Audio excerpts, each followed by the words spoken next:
Boa tarde, senhoras e senhores. Sejam bem-vindos à teleconferência da IMC para a discussão dos resultados referentes ao terceiro trimestre de 2024. Esta teleconferência está sendo gravada e a apresentação está disponível no site da companhia. Informamos que todos os participantes estarão apenas ouvindo a teleconferência durante a apresentação e, em seguida, iniciaremos a sessão de perguntas e respostas, quando mais instruções serão fornecidas. Antes de prosseguir, aproveito para reforçar que previsões acerca de eventos futuros estão sujeitos a riscos e incertezas, que podem fazer com que tais expectativas não se concretizem ou sejam diferentes do esperado. Estas previsões emitem a opinião unicamente na data em que são feitas e a companhia não se obriga a atualizá-las. Nessa conferência estão presentes o senhor Alexandre Santoro, CEO da IMC, e o senhor Rafael Bossolani, CFO e DRI da IMC. Gostaria agora de passar a palavra ao senhor Santoro, que dará início à apresentação. Por favor, pode prosseguir. Obrigado, Carol. Bom dia e muito obrigado a todos por estarem aqui no call de resultados do terceiro trimestre de 2024 da IMC. Antes de a gente começar a falar sobre o trimestre, eu quero começar revisando a nossa estratégia no slide número 2, onde a gente tem o resumo do que a gente vem implementando com sucesso nos últimos 3 anos por aqui. E há exatos 3 anos a gente estabeleceu o nosso sonho grande, que é transformar a IMC na melhor plataforma de serviço de alimentação do Brasil. E para atingir esse sonho, a gente definiu uma estratégia muito clara, baseada em pilares essenciais que sustentam essa transformação. A abordagem equilibra a disciplina operacional com a inovação necessária para garantir que estamos não só mantendo relevância e crescimento no curto prazo, mas também construindo o nosso futuro com solidez. A nossa missão é proporcionar uma experiência excepcional aos nossos clientes e, ao mesmo tempo, nos permite aumentar tanto a base quanto a frequência de consumidores nas lojas. A grande força da IMC reside em suas marcas, que são não apenas reconhecidas, mas também admiradas e desejadas por seus consumidores. E o mais importante, essas marcas ainda possuem um enorme potencial de crescimento que estamos apenas começando a explorar. Além de melhorar o resultado operacional, estamos focados em expandir as marcas de maneira disciplinada. E esse ciclo virtuoso de expansão reforça ainda mais a relevância das marcas, gerando um ciclo positivo de crescimento. Ao longo dessa apresentação, vocês verão que, apesar do ano estar abaixo de nossas expectativas em termos de vendas, seguimos evoluindo e a estratégia e prioridades permanecem as mesmas. Continuamos comprometidos com a disciplina na execução e acreditamos que estamos no caminho certo para alcançar os nossos objetivos de longo prazo. Vamos agora, então, para o slide número 3, onde temos os principais destaques do terceiro trimestre de 2024. A IMC segue firme e encerra mais um trimestre sólida, onde crescemos o EBITDA em 7%, mesmo num cenário onde a receita ficou praticamente estável em relação ao mesmo período no ano anterior. O crescimento do EBITDA ele foi impulsionado pela boa performance dos nossos negócios do frango assado e aeroportos, assim como também da redução do G&A corporativo em 6,5%. Com relação ao fato da receita ter sido flat ano contra ano, ela se dá por basicamente duas razões. Primeiro, a quantidade de lojas nossas. Nós fechamos 13 lojas quando comparado ao mesmo tri do ano passado. Por outro lado, a gente também teve uma forte expansão da KFC, que cresceu 21% em faturamento. Mas esse crescimento da expansão ele não foi suficiente para compensar a perda de receita das lojas que foram fechadas. Por outro lado, o outro driver de crescimento é o Same Store Sales, ele também foi flat, e essa performance foi muito aquém do potencial das nossas marcas, e a gente vai falar um pouco mais sobre isso mais à frente, mas principalmente foi puxado para baixo esse número pela baixa performance tanto da KFC quanto dos Estados Unidos. E como comentei, será comentado com muito mais detalhes ao longo dessa apresentação. Então, para a gente seguir, para a gente entender mais essa questão da composição da receita, os próximos slides, do slide 4 ao 7, eu vou estar falando dos principais drivers que movem a receita e como ela se comportou ao final do TRI. Então, começando o slide número 4, com o número de lojas, a gente encerra o trimestre com 571 lojas, 48 lojas a mais que o terceiro TRI de 23. O crescimento ele vem basicamente pela evolução da KFC, teve um acréscimo de 45 lojas no parque, mas esse crescimento foi negativamente compensado pelo fechamento de unidades com faturamento individualmente maior do que os da KFC, principalmente no que diz respeito aos 3 lojas de frango assado fechadas e 2 lojas lá nos Estados Unidos, a loja de Las Vegas e de San Antônio, que apesar de serem 5 lojas, 3 do frango e 2 dos Estados Unidos, tem uma receita por loja bastante superior aos da KFC. Além disso, também tivemos um impacto, nós fechamos também 8 lojas entre Viena e Batata Inglesa, por performance, e a operação de catering em Porto Alegre acabou ficando fechada por 6 meses esse ano, que quando você compara com a performance do ano passado, isso obviamente impactou. A gente já reabriu a operação no aeroporto de Porto Alegre, mas ela também foi um fator que impactou na nossa receita. Então, isso explica, em parte, o porquê que a receita foi flat, vamos falar assim, ano contra ano.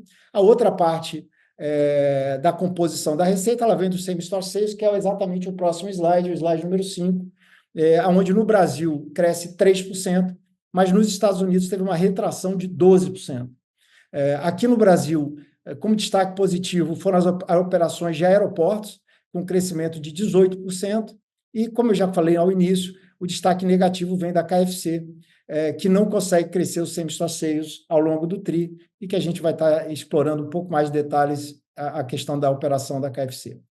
No slide 6, tem acho que um componente importante nosso da nossa receita, que são as vendas digitais. Elas crescem quase 60% ano contra ano, já representam 57% das vendas da KFC, Pizza Hut e frango assado, mostrando o acerto dos investimentos realizados nessa área ao longo dos últimos 3 anos.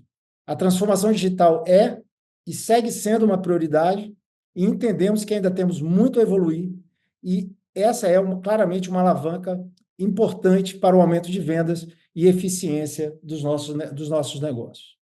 Então, a conclusão em termos de receita total, o slide número 7, a gente mostra aqui como que fica a receita. Como eu citei, ela cresce basicamente flat ano contra ano, com uma evolução no Brasil de 5%, então a gente cresce a receita líquida no Brasil em 5%, mas nos Estados Unidos ela tem uma retração de 6%. E isso a gente vai, obviamente, falar em um pouco mais de detalhes ao longo da apresentação. Então, agora, saindo do resultado consolidado, vamos falar assim, indo para as unidades de negócio. Eu vou estar falando um pouco sobre cada uma das nossas unidades, começando pela Pizza Hut, que está aqui nos slides 8 e slide 8 e 9.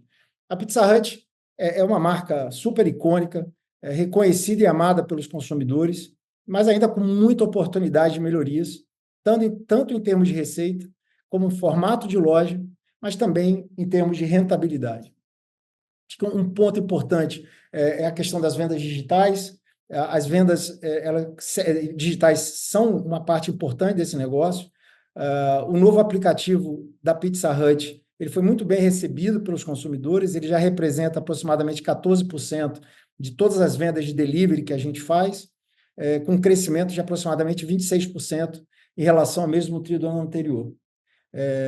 Esse canal não apenas melhora a experiência do cliente, oferecendo mais conveniência e personalização, mas também contribui positivamente para a rentabilidade, reduzindo o custo médio de delivery. As vendas com agregadores, por outro lado, elas caem 2% quando comparadas ao mesmo TRI do ano passado, numa busca de um melhor equilíbrio entre vendas e rentabilidade. Tem, acho que uma outra frente importante que a gente vem fazendo e vem comentando aqui nas reuniões, são as novas ocasiões, as oportunidades que a gente tem dentro do negócio da Pizza Hut. A gente segue trabalhando fortemente na ampliação do portfólio de produtos, através de inovação, para atender mais ocasiões de consumo. Recentemente, no trimestre passado, a gente lançou o Melts, que é um produto que foi muito bem recebido, e estamos, nesse momento, também relançando a nossa pizza de massa fina, e fazendo um rollout em mais lojas das massas, que expandem ainda mais as opções para os nossos consumidores, inclusive para ocasiões como almoço e lanche. Essas inovações, como eu disse, acho que elas fortalecem, né, a nosso portfólio de produtos, mas sempre sem perder o foco no nosso core, que são as deliciosas massas, as nossas pizzas, a Pan Pizza, que continua sendo o carro-chefe de vendas da marca e assim seguirá.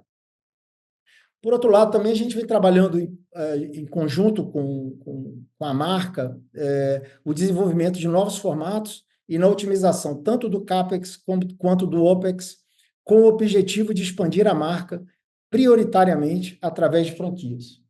Essa abordagem nos permite crescer de forma mais rápida e com menor alocação de capital próprio, além de estarmos dando seguimento ao projeto em conjunto com a rede AMPM de trazer a Pizza Hut para as lojas de conveniência do grupo.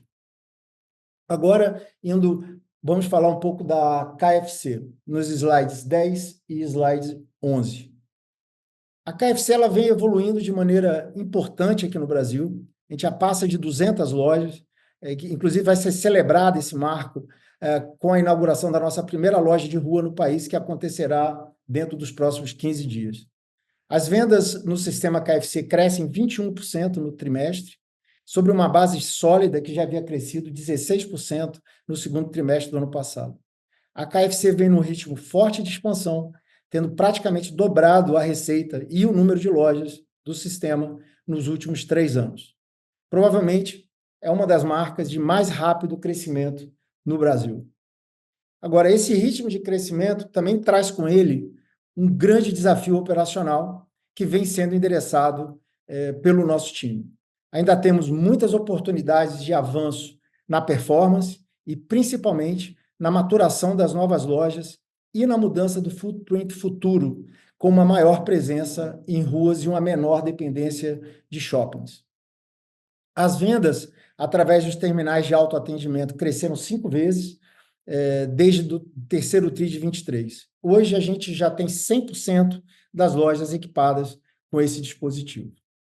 Por outro lado, como é possível ver aqui no gráfico, a venda do delivery, né, através dos agregadores, eles tiveram uma queda importante, uma queda num total de R$ 8 milhões a menos, o que equivale a uma redução de 10%, que puxou muito para baixo a performance de same-store sales da marca nesse trimestre. Ou seja, é um trimestre que a nossa venda balcão ela evolui, a venda por terminais de autoatendimento crescem, mas as vendas através do delivery ela tem um impacto muito negativo de 10%, que faz com que a gente tenha esse same-store sales praticamente flat.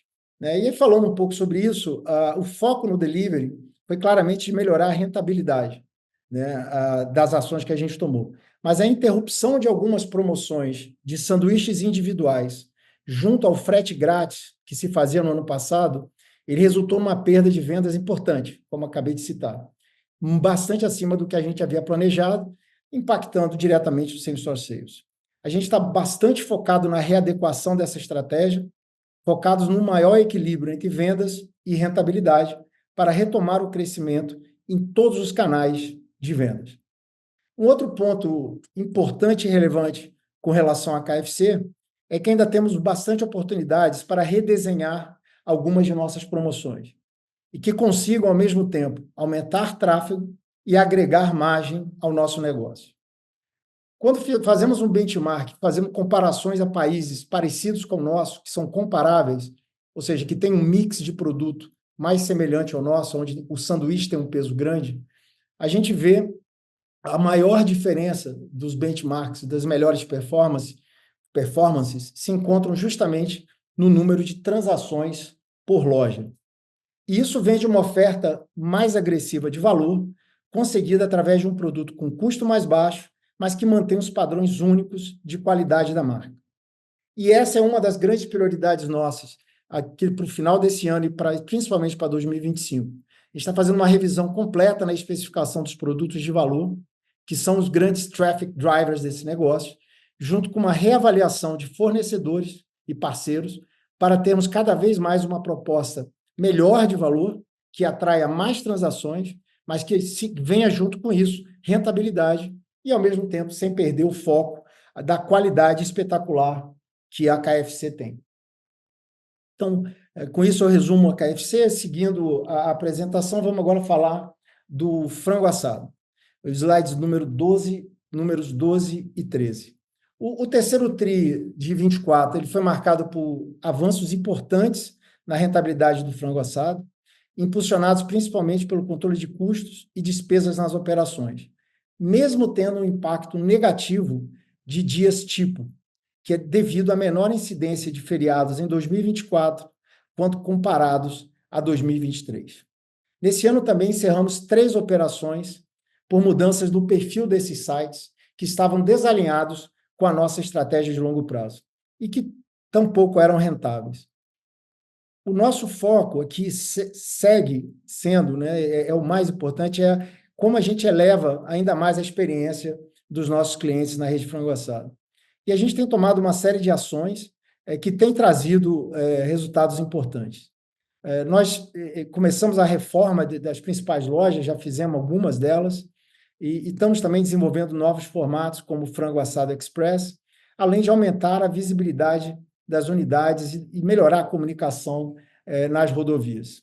Essas reformas são parte de uma estratégia mais ampla para modernizar e tornar as lojas ainda mais atraentes e eficientes.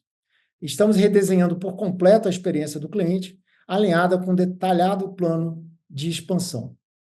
E tem um outro ponto importante, a digitalização dentro do frango assado.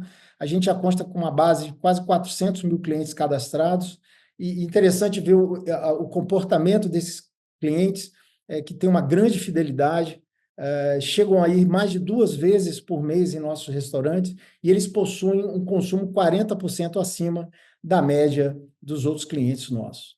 Então, e como eu comentei, as transações também através do self-checkout já representa 75% de todas as transações, de todos os checkouts que a gente faz dentro do frango assado. E para concluir, acho que um outro ponto muito importante é a questão da inovação. Então, estamos avançando bastante em inovação, sempre muito focado nos nossos produtos core, e esse é o nosso foco para a inovação no momento. Então, como exemplo, a gente desenvolveu o pão de semolina de calabresa, a gente agora tem uma sobremesa que é um muffin também feito com pão de semolina, a gente tem a coxinha e o pão de queijo congelados para dar a opcionalidade dos nossos clientes poderem consumir em casa. Então, por fim, eu acho que a gente está cada dia mais animado e mais confiante com o potencial de crescimento desse negócio do frango assado. Indo para o slide 14 e 15, falar rapidamente sobre as outras marcas nacionais que a gente tem, e vem tendo uma boa performance, crescimento de 10% em same-store sales consolidado, com destaque para as operações de aeroportos e a reabertura agora do aeroporto, como eu comentei, da operação do Salgado Filho, em Porto Alegre, após 6 meses de estarem fechadas essas operações. A gente vê que a gente evoluiu bastante no serviço e nas operações dessas marcas, que vem traduzido isso em melhores margens. Apesar de que esses negócios não são focos para a nossa expansão nesse momento, eles são importantes e seguem contribuindo positivamente para o resultado da IMC como um todo. E para concluir a parte das unidades de negócio, falar sobre os Estados Unidos nos próximos 2 slides, slide 16 e 17. Os Estados Unidos ele ficou atrás, né, da performance que a gente vem acostumado a entregar por lá. Tiveram alguns fatores, eu vou citar 4 principais. Primeiro, claro, o encerramento de operações, de 2 operações, então isso tem um peso relevante em termos de redução de receita. Basicamente, foi o encerramento da operação de Las Vegas, que a gente já tinha comentado isso no último call, mas a gente tomou a decisão também de fechar a operação do Land Shark em San Antonio, Texas, por ser uma loja que tinha uma baixa performance e um altíssimo custo de ocupação. O segundo ponto, a gente tem um plano que a gente abriu lojas nos últimos 1 ano e meio, que deveriam estar compensando a saída dessas outras 2 lojas, mas isso ainda não está maduro. As lojas de Nova York, Atlanta, Miami e Boston ainda seguem uma curva de maturação mais longa do que a gente imaginava, mas essas lojas têm um potencial de mais do que compensar a saída dessas outras duas operações. Tem um outro fato também, a gente teve um terceiro TRI em 23 muito atípico. A nossa base de comparação foi muito forte. 2023 ele teve um efeito que não é recorrente nas lojas, que o dono das marcas, Margaritaville, Landshark, o Jimmy Buffett, o cantor Jimmy Buffett, ele faleceu, e que provocou um aumento desproporcional de tráfego naquela época, as pessoas indo às lojas e prestando homenagem a ele. Então, a nossa base de comparação era muito atípica. Mas, por fim, olhando para dentro de casa e um pouco o cenário, a gente poderia ter performado melhor. Eu vou falar um pouco sobre as ações, mas o cenário nos Estados Unidos é um cenário duro. Eu acho que faz muitos anos muitos trimestres que eu não via um trimestre como esse, onde praticamente todas as grandes marcas no segmento de alimentação com performances negativas lá nos Estados Unidos. E no nosso caso, não foi diferente. Então, a gente hoje tem uma série de ações em andamento, com foco no aumento do fluxo em nossas lojas, adequando as ofertas de produto, preço e entretenimento, obviamente ajustando isso à realidade de cada uma das lojas.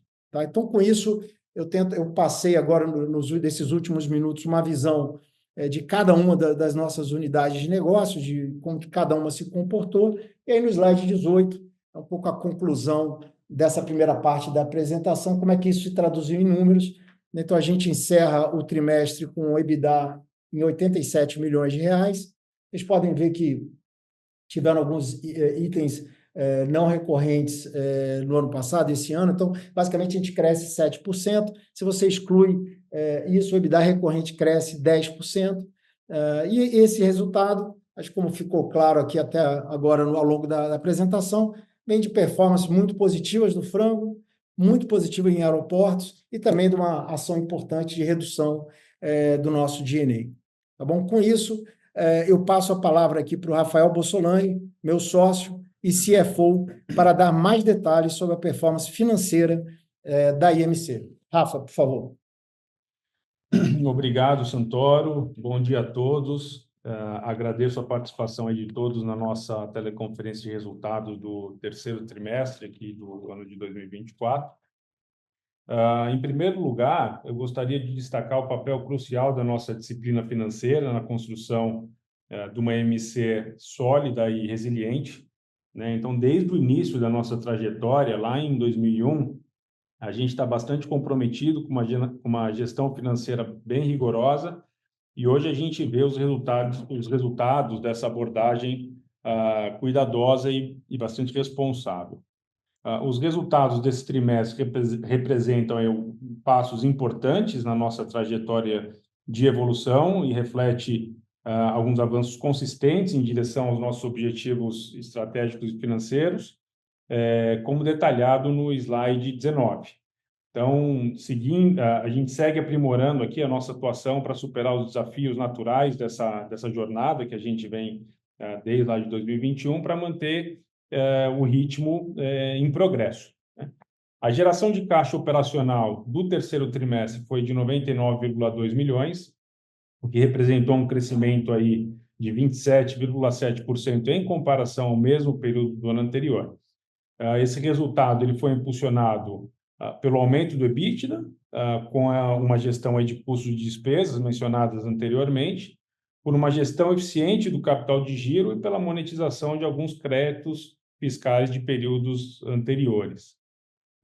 Bastante importante ressaltar que a geração de caixa segue crescendo de forma consistente, conforme a gente pode observar aqui dentro do slide, e que reforça o nosso compromisso em garantir os recursos necessários para financiar os investimentos da companhia de maneira sustentável. Então, seguindo esse foco, a gente manteve uma abordagem bem seletiva para investimentos de expansão. O investimento em novas lojas no trimestre cresceu 15,8% e foi reduzido em 10,3% quando comparado ao acumulado dos 9 meses no ano, o que reflete o nosso foco aí em rentabilizar as operações existentes e alinhar os investimentos ao desempenho financeiro da companhia. No trimestre, a gente investiu, então, 36,2 milhões, sendo desses 21,5 milhões para a expansão de lojas e 14,7 milhões em manutenção, reformas e alguns projetos estratégicos, principalmente voltados para a tecnologia, né? E aí eu cito como exemplo aqui a troca do nosso sistema de frente de caixa das lojas. Então, após os investimentos em CAPEX, a gente alcançou uma geração de caixa livre de 62,9 milhões, que representa aí um avanço de 35,2% quando comparado ao terceiro trimestre de 23. Passando agora para o próximo slide, de número 20, eu queria ressaltar a importância da nossa estrutura de capital para assegurar a viabilidade do plano de negócios aqui da IMC. Né, a dívida bruta total da companhia manteve-se relativamente estável em relação ao trimestre anterior, em 527 milhões, sendo que desta, 86% classificada ali no longo prazo, né, enquanto a dívida líquida aumentou próximo de 2% para 351 milhões. O índice de alavancagem financeira da companhia, como a gente pode ver, segue uma tendência de estabilidade, então ficou esse trimestre em 2,3 vezes, né, a dívida líquida EBITDA pré e IFRS, alinhado aos níveis que a gente entende ser coerente nesse momento e abaixo dos índices estipulados pelos covenants do período, que era de 3 vezes. Então, com relação à nossa liquidez, o trimestre encerrou com uma posição de 176 milhões em caixa, uma estrutura de prazo e de dívida confortável para viabilizar o nosso plano de negócios aí de forma sustentável. Esses resultados eles são reflexos de uma gestão disciplinada na nossa alocação de capital e do foco na manutenção do nível de liquidez adequado para os nossos negócios.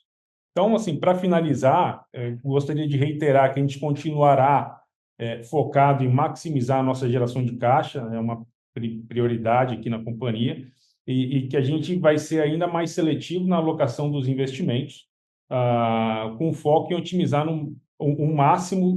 ao máximo os recursos já empregados, garantindo de que cada investimento seja cuidadosamente direcionado para alcançar o retorno esperado. Então, obrigado. Eu queria agora passar a palavra de volta ao Santoro. Obrigado, Rafa. Então, com isso, a gente chega ao último slide da apresentação, para reforçar que o aumento das transações nas lojas de maneira rentável e a consistente entrega de uma excelente experiência aos nossos clientes seguem sendo peças chaves dentro da nossa estratégia. A gente tem ainda muita oportunidade de crescimento, mas a gente vai seguir executando esse plano, sempre com muita disciplina com relação aos retornos e à disponibilidade financeira. Para o ano de 2025, a nossa prioridade será a geração de caixa, com foco na maturação dos investimentos até então realizados e a constante evolução operacional dos nossos negócios. Nós sabemos dos desafios e oportunidades que ainda temos pela frente, mas estamos confiantes com os avanços que tivemos até então e no caminho que a gente vem trilhando. A consistência da estratégia, a força das marcas e a qualidade do time e dos franqueados nos levará cada vez mais próximo ao nosso sonho grande, que é o de ser a melhor plataforma de serviço de alimentação do Brasil. Eu, com isso, encerro aqui a apresentação e retorno a palavra aqui para a Carol, para a gente poder iniciar a sessão de perguntas e respostas. Muito obrigado. Obrigada. Iniciaremos agora a sessão de perguntas e respostas para investidores e analistas. Caso queiram fazer alguma pergunta, por favor, digite o seu nome e a empresa no campo de Q&A. Pedimos que aguardem enquanto coletamos as perguntas.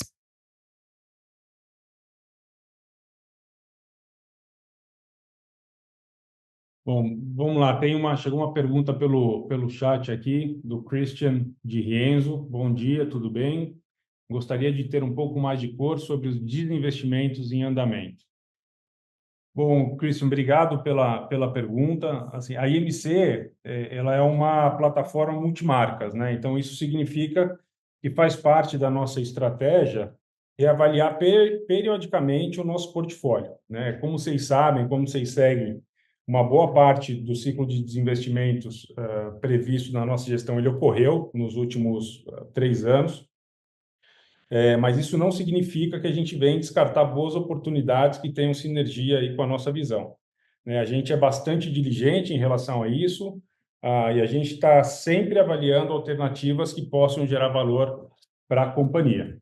Então, a gente tem hoje um portfólio bastante mais próximo do ideal que desde que a gente chegou aqui na companhia, a gente investiu operações na América Central, no Panamá, na Colômbia, algumas no Brasil, um pedaço nos Estados Unidos, mas a gente entende que ainda há oportunidades de simplificação do nosso negócio quando a gente faz uma avaliação mais crítica do nosso portfólio.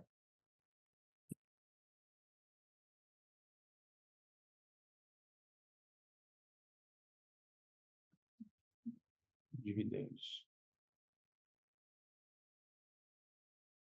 Lembrando que para fazer perguntas, basta enviar o seu nome e a companhia através do ícone de Q&A. Quer ler? Tem uma outra pergunta aqui do Jeffer Sasaki, pessoa física. Boa tarde. Baseado na evolução da performance da companhia, existe alguma previsão de quando a IMC voltará a remunerar os acionistas por meio de distribuição de dividendos? Oi, Jeff, obrigado aí pela pergunta, aqui é o Santoro. Acho que essa pergunta a gente recebeu também ela no call passado, pergunta importante, de entender se a companhia, ela é uma companhia, como a gente falou aqui ao longo dessa apresentação, que ela é uma companhia em crescimento, né? As marcas, a gente tem marcas icônicas, marcas ainda com potencial muito grande, no qual, quando a gente olha o nosso plano de negócio, pelo menos para os próximos 2 anos, a gente ainda imagina uma oportunidade de investir nessa expansão dessas marcas como a melhor maneira da gente estar alocando o nosso capital, onde trará mais retornos para os acionistas. Então, eu diria que quando a gente pensa olhar aqui o curto prazo, a nossa estratégia é isso, é desalavancar a companhia e conseguir fazer ela crescer ainda mais, principalmente nos negócios que nos trazem o maior retorno. Tá? Obrigado pela pergunta. A próxima pergunta vem de Roberto Dunque, do Banco ABC.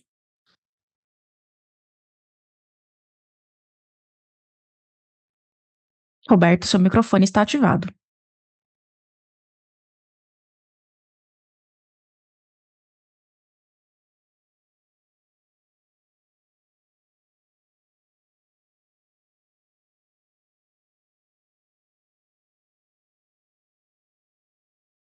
Desculpa. Roberto, a gente não está conseguindo te escutar. Se você quiser mandar pergunta pelo chat, eu posso ler por aqui.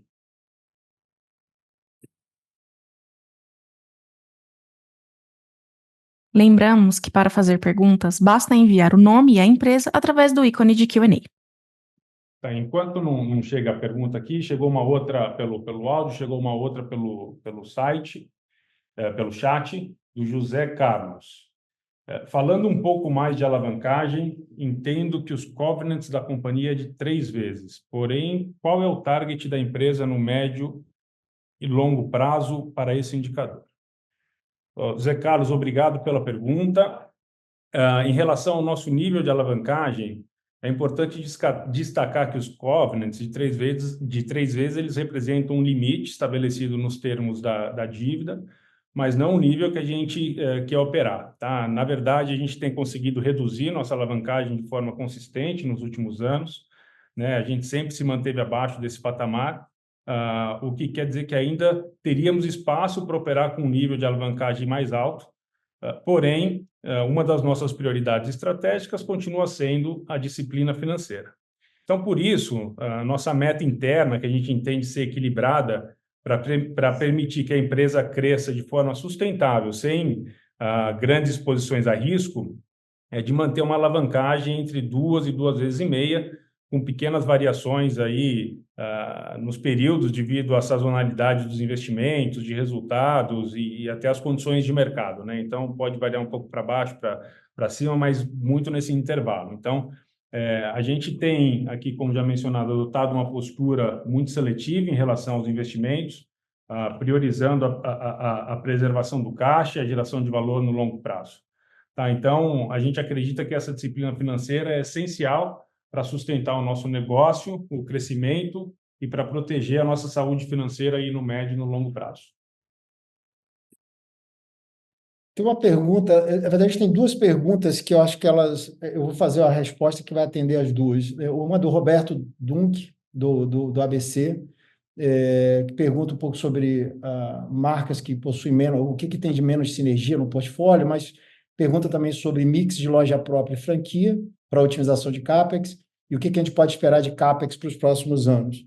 E tem uma outra pergunta aqui de uma investidora, pessoa física, Ana Clara, que pergunta o seguinte: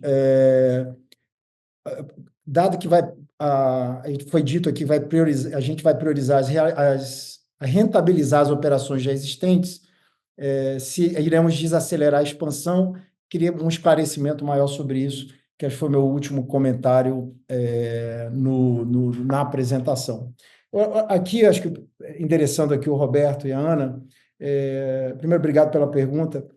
Olha só, o grande foco que a gente tem agora é realmente rentabilizar as operações existentes. A gente vem de uma expansão muito rápida, muito agressiva no KFC. A gente também fez alguns investimentos importantes lá nos Estados Unidos, que a gente vê ainda o potencial dessas lojas performarem bastante melhor do que vem performando, né? Então, a gente vai priorizar a otimização da performance dos ativos que a gente já fez, tá? Focar na geração de caixa para o ano que vem. Contudo, isso não significa que não vai ter investimento nenhum e que não vai ter expansão nenhuma. Tem aqui, na verdade, uma estratégia que a gente vai, obviamente, manter o compromisso de crescimento, mas sempre com uma disciplina muito grande, como a gente vem trazendo. Então, eu acho que dois exemplos de investimentos que estão acontecendo agora, que a gente vai estar colhendo os frutos para o ano que vem. Um é a loja de rua, o drive-thru da KFC, que a gente vai estar abrindo nos próximos 15 dias, e a gente também vai ter uma nova unidade do frango assado ao longo ali do primeiro tri do ano que vem, que é a conversão de uma Ecoparada Madeiro, ali em Guararema, na Dutra, que vai se tornar um frango assado. A gente está em obras nesse momento. Quando a gente olha a questão da expansão de uma maneira mais ampla, claramente a expansão por meio de franquias é dos pilares nossos, e ano que vem vai ter um peso desproporcional até do que a gente vem trazendo. O que eu quero dizer com isso? A gente já vinha com uma abertura maior de franquias no negócio da Pizza Hut do que de lojas próprias, e a gente quer acelerar esse processo também na KFC para o próximo ano, tá? Então, a estratégia de franquias, no final, é para aproveitar essa força que a gente tem com esses parceiros nossos, que a gente consegue equilibrar com isso, a seguir expandindo o negócio, mas através dessas parcerias que a gente tem franqueado majoritariamente. Então, e com isso a gente consegue preservar o capital, ao mesmo tempo que a gente assegura um crescimento equilibrado e com rentabilidade, tá? Então, eu acho que a resposta de maneira objetiva, a gente está no momento de justamente planejando 2025, mas com esse drive muito claro de foco na geração de caixa, de revisitar os investimentos, de priorizar claramente franquias para o negócio de Pizza Hut e KFC, como eu disse, sem parar o processo de expansão da companhia. Tá bom? Obrigado de novo pelas perguntas.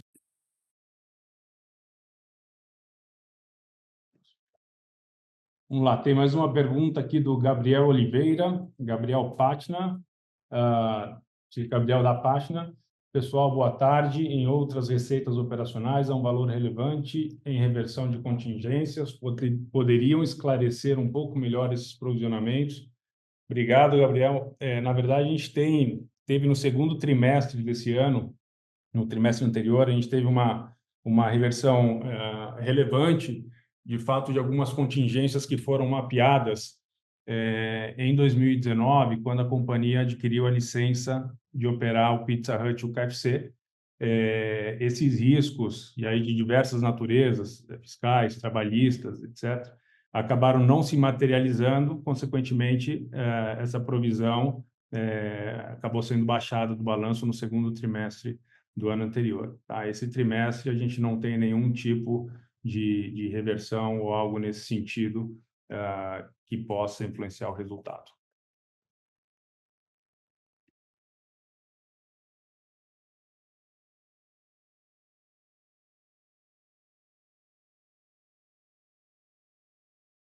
Mais uma vez, lembrando que para fazer perguntas, basta enviar o seu nome e a empresa através do ícone de Q&A.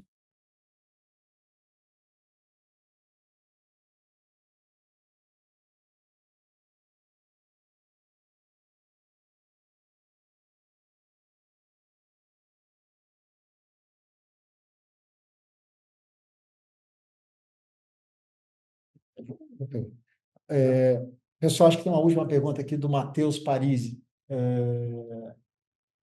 Pergunta se não é necessário mudar a direção. Eu não estou entendendo se é da gestão ou das priorizações. Eu vou tentar entender aqui a pergunta melhor, uma pergunta longa, mas a pergunta é, dado que o endividamento está em 2,3 vezes, ele acredita se será melhor a empresa voltar a dar lucro, ele acredita que deveria trazer novas marcas para o Brasil, reestilizar a Pizza Hut, enfim, é uma pergunta que mescla uma série de coisas, mas na base, acho que na essência aqui pergunta que deveria ser priorizada a empresa gerar lucro em todos os segmentos. E aí, Matheus, e talvez trazer alguma outra marca. Aí, claramente, assim, óbvio, é exatamente, só para reforçar, acho que tudo o que eu falei ao longo da minha apresentação.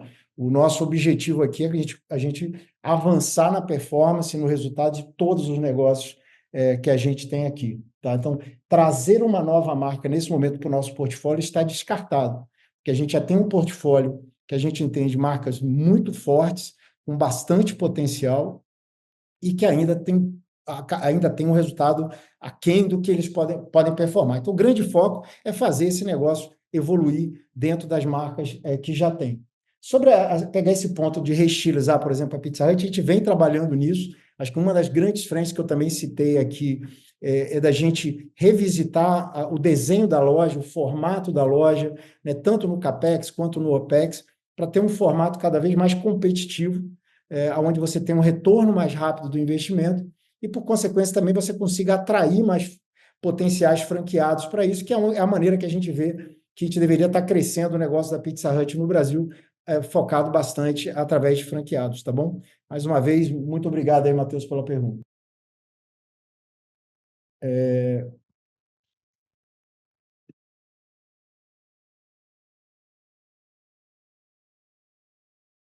A sessão de perguntas e respostas está encerrada. Gostaríamos de passar a palavra ao CEO da companhia, Alexandre Santoro, para que faça as considerações finais. Obrigado e muito obrigado a todos aí das perguntas. É sempre bom a gente ter essa participação nesse call, que a gente pode entrar em mais detalhes, esclarecer os pontos. Seguimos, obviamente, à disposição aqui, a área de RI está à disposição de vocês, a gente está à disposição, eu e o Rafael, para qualquer dúvida que vocês possam ter. Ali no último slide, só para aproveitar que amanhã é feriado e a gente está comemorando um marco impressionante aqui dos 72 anos do nosso querido frango assado. Então, aqui tem um QR Code na tela, convidando vocês aqui a baixarem o aplicativo do frango assado. Nele vocês vão poder trocar pontos por produtos. Quem baixar pela primeira vez vai ver que vai ganhar alguns pontos na largada aqui, que já pode trocar por um café, uma coxinha, algum outro tipo de produto, tá bom? Aproveitem, bom apetite, bom feriado e um excelente dia a todos. A teleconferência da IMC está encerrada. Agradecemos a participação de todos e tenham uma ótima tarde.